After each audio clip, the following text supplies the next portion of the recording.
Dear students, मैं जितेंद्र बेगरा, lecturer electrical engineering department, government polytechnic college Chittorgarh. इस वीडियो में मैं आपको निकिल लोह संचायक बैटरी यानी निकिल आयरन स्टोरेज बैटरी के बनावट यानी कि संरचना और उसके ऑपरेशन के बारे में यानी कि वर्किंग के बारे में यानी चार्जिंग और डिस्चार्जिंग के बारे में बताने जा रहा हूँ।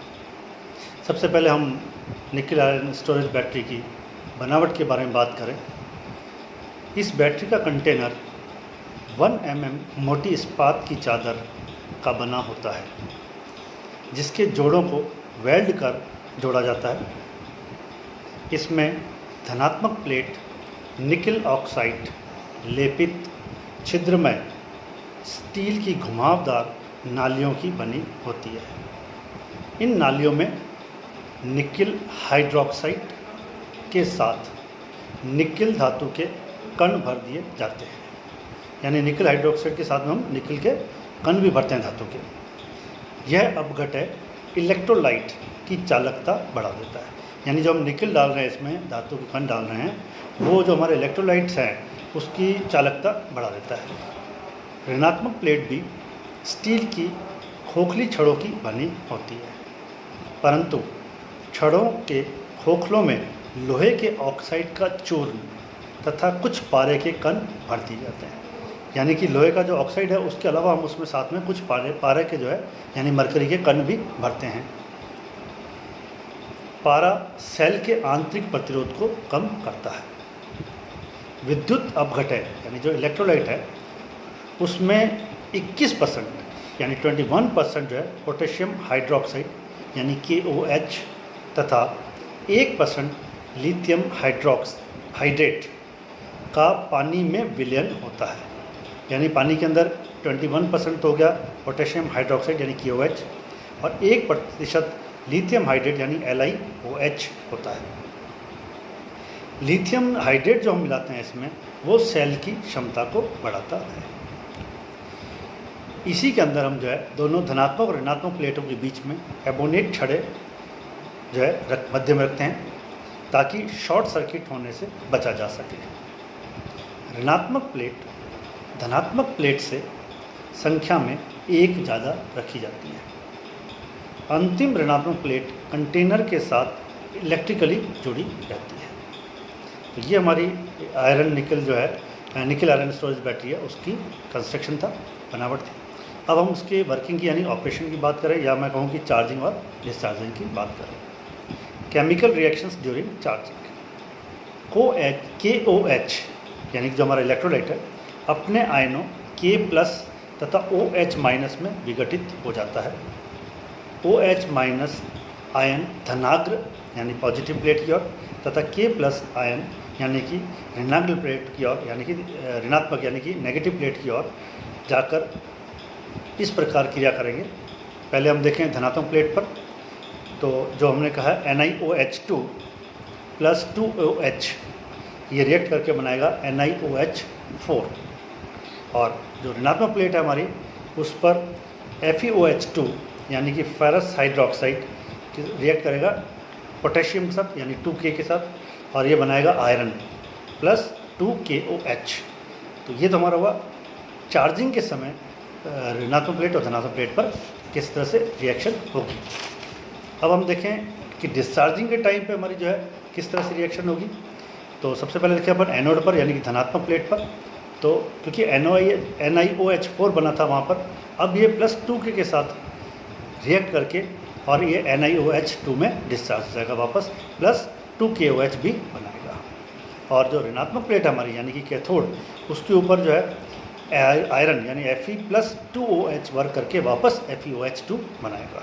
तो ये हमारा डिस्चार्जिंग हो गया इसका, यानी इस तरह से हमारी चार्जिंग और डिस्चार्जिंग हुई निकिल आयरन बैटरी की। देखिए अब इसमें कुछ हम विशेषताओं की बात कर रहे हैं जो कि एडवांटेजेस यानी कि हमारे निकिल आयरन बैटरी की जो है वो इस प्रकार है। पहला, आवेशन तथा विसर्जन के दौरान पानी नहीं बनता है, जिससे अपघटय की सामर्थ्य ज्यों की त्यों बनी रहती है। इसकी दक्षता समय के साथ घटती नहीं है। तीसरा, समान सामर्थ्य के लिए सेल सीसा अम्ल संचायक सेलों से छोटे होते हैं, जिससे इनको सुगमता से इधर उधर ले जाया जा सकता है, यानी ट्रांसपोर्टेशन इसका इजी रहता है। इन बैटरियों को काफ़ी समय तक विसर्जित अवस्था में रखने पर भी ये खराब नहीं होती हैं। नेक्स्ट पॉइंट है, यह अति आवेशन और अति विसर्जन से खराब नहीं होती है। इनकी प्लेटों को बिना हानि पहुँचे उच्च दर से आवेशित और विसर्जित किया जा सकता है। इसमें इन बैटरियों में निकिल तथा स्टील का उपयोग होता है, इसलिए ये अधिक कंपन सहन कर सकती हैं। इनकी यांत्रिक क्षमता हम कहें कि अच्छी होती है। इनमें संक्षारण प्रभाव या सल्फेशन जैसी समस्या नहीं होती है। सेलों में अपघटे को बदलना ज़्यादा सरल होता है। ये इसकी सारी एडवांटेजेस थी।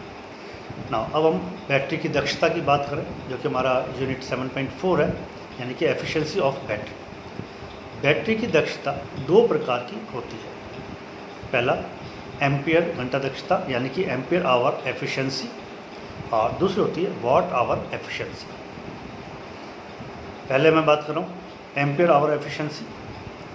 Since variation in terminal potential of the cell during charge and discharge are not taken into account while working out this efficiency, and terminal potential of the cell during charge is higher than the during discharge. Therefore, an AH efficiency, यानी कि ampere hour efficiency, is always higher than energy efficiency, means watt hour efficiency, in which variations of terminal potential of the cell are taken into account.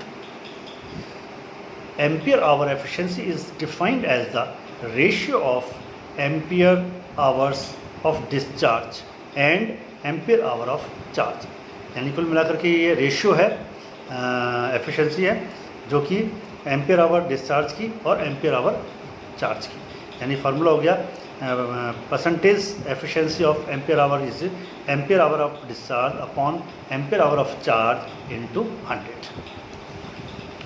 Next जो है वो है हमारा वाट hour efficiency.